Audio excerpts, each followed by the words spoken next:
All right, y'all looking at it. We got how strong is Squidward this time, bro. Let's check. We doing he doing a whole lot of Toon Force cartoon characters. Let's get it. Is he gonna do the mask next? When most people think of Squidward, they think of the grumpy, unpaid cashier, the Krusty Krab who hates his job.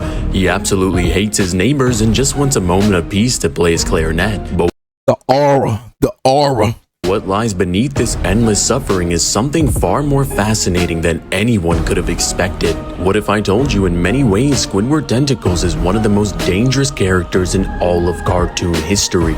In the episode titled SB129, Squidward experiences what can only be described as a multi-dimensional non-linear time collapse. After accidentally locking himself in the Krusty Krab freezer, he's frozen and awakens in the far future 2,000 years later. Here he encounters robotic descendants of SpongeBob and Patrick and finds a time machine to go back to the past. But he accidentally breaks the machine and gets sent warping through reality and time itself, eventually arriving in a white void, with Squidward describing this place as nothing. This void is empty, no sounds, no scenes, no direction. Yeah, because he said, I'm all alone. Ain't that the episode he said? Ain't that the episode? I'm alone, something like that. Squidward exists in this non-space, panicking and begging for meaning, yet he survives. This is pretty interesting as Squidward... he was in there, he survived, and he broke through just to... Panicking and begging for and he broke, meaning. See, he was panicking, but he survived it, and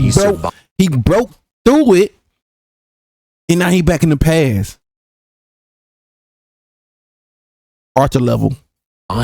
This is pretty interesting as Squidward scales to SpongeBob himself, who is able to literally unravel reality, erasing an entire galaxy and then erasing everything, with these two voids looking extremely similar as they exist outside of space and time itself. These two feats are extremely similar, but Squidward's able to go beyond this as he's able to actually break through this dimension. That's what I said. See, he broke through it.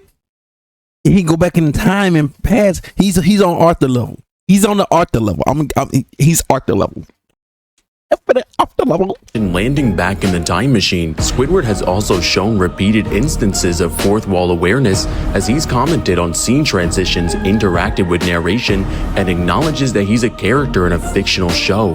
But the SpongeBob SquarePants and acknowledges that he's a character in a fictional show. But the SpongeBob SquarePants cosmology might go even further than this. Within SpongeBob, Patrick is seen as a pretty stupid character, but he might be smarter than we thought, as in one episode of SpongeBob he claims that he created a parallel universe with him just showing SpongeBob a mirror, but this might actually be the truth.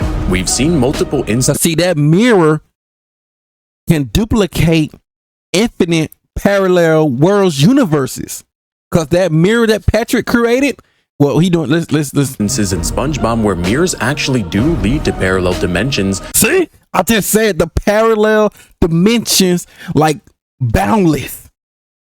He did that. Patrick did that, and Squidward can create that. As they can literally interact and acknowledge each other. This is even more prevalent as in Atlantis SquarePants, he even travels through surreal paintings, each one representing different realities and emotional constructs. One painting transports him into a world where he's finally respected and adored, and others where chaos still follows. Traveling through artwork is symbolic in most of it. I told you, Squidward is really a creator, bro. He's a really creator, bro. But in SpongeBob, it's literal. Squidward steps into framed art and instantly transports himself to new realities. This isn't metaphorical or artistic symbolism. These transitions operate like portals between dimensions. These aren't... It's like he just can walk into another one, but within another one, the situation of that situation cannot control the situation. So he had to parallel. It's the word, I can't get the word right, but it's that world that beyond that world, because it's giving, not implying, but giving that world to this world of that world. Dreamscapes, their full-scale universe is bounded by different rules, which would even further support the idea that Squidward is a multiversal traveler whether he likes it or not. He's also shown awareness of the narrator. In episodes where the narrator is mid-sentence, Squidward reacts as though hearing him and even groans in frustration when the narrator interrupts his piece. In some meta episodes, Squidward even acknowledges the audience directly, suggesting a level of narrative awareness that rivals Deadpool or Gumball.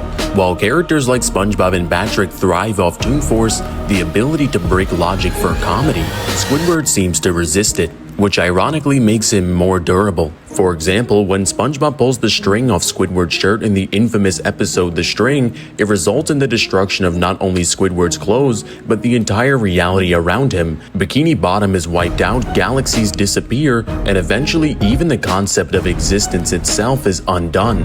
But what triggered this multiversal collapse? A string from Squidward's shirt. This could mean one of two things. Either A, Squidward is a fixed point in reality who Squidward is beyond. Squidward, it was SpongeBob, but now it's going to the right direction. We will give it Squidward. Structure is essential to the multiverse. Yes, to the multiverse. B, he's a walking paradox tethered to the narrative. A walking God, creator, Toon Force paradox. Destruction. With infinite layers of Toon Force paradox of that situation. But moving forward, Squidward actually survives more physical and conceptual violence than most characters. He's been blown up, turned into a clarinet, cloned infinitely, and transformed into a monstrous entity. He's died and returned, been obliterated and reconstructed, often without any explanation at all. But always he returns, not as a different version, not as a reset, but as Squidward. In one of the most iconic moments in the entire series, Squidward presents his painting Bold and Brash. The artwork is mocked, rejected, and thrown into the trash, but in real life, Bold and Brash became an internet legend, an icon of misunderstood genius. In universe, however, it represents something else. It's the embodiment of Squidward's ego and by extension, his strength. In a universe where imagination reshapes reality, and with that painting right there, he see the future before he see the future. He see the future before we see the future. That's crazy, bro. Let's continue. Cause he's seeing it before we seeing it, so therefore he can see it within see it before we even see it.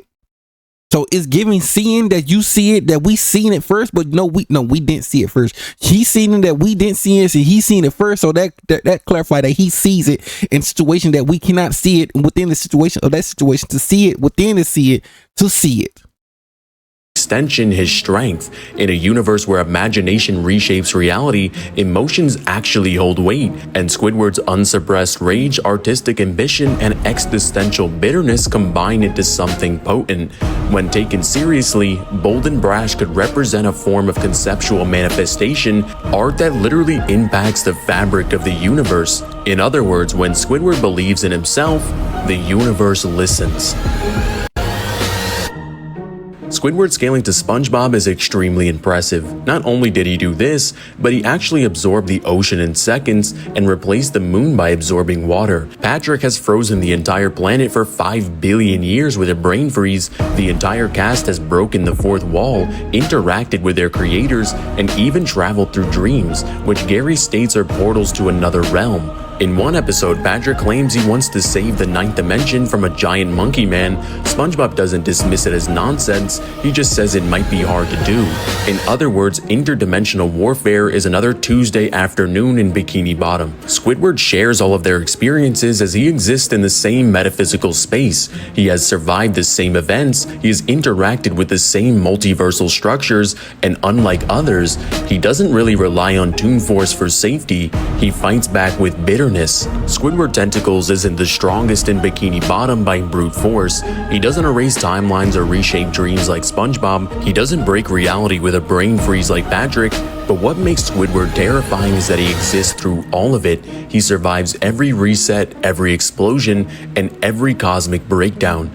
A being whose strength doesn't come from power, but from refusal. He is stubbornness turned into a metaphysical principle, a being of resistance, ego, and resilience. So the next time you see Squidward working his 9 to 5 at the Krusty Krab, you're not looking at a failed musician. You really ain't. We really ain't. We looking at him training, doing his more other Toon Force. He's actually training.